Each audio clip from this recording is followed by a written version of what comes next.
आज आम्ही छोटीला घेऊन गेलो होतो हॉस्पिटलमध्ये, कारण तिला 3 महिने कंप्लीट झालेले आहेत. त्यामुळे तिचं वॅक्सिनेशन होतं.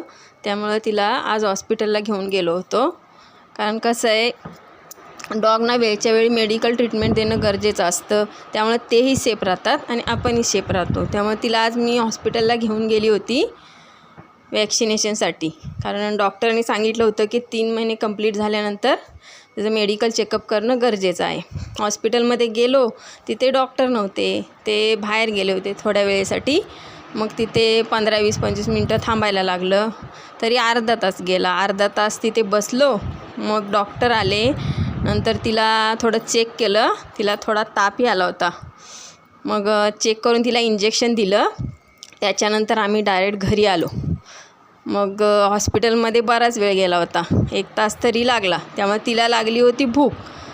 परत घरी आल्यानंतर तिची मम्मी, तिचा भाऊ, त्यांना पण मी जेवायला दिलं नव्हतं, खायला दिलं नव्हतं. तशीच गडबडीने तिला हॉस्पिटलला घेऊन गेली होती.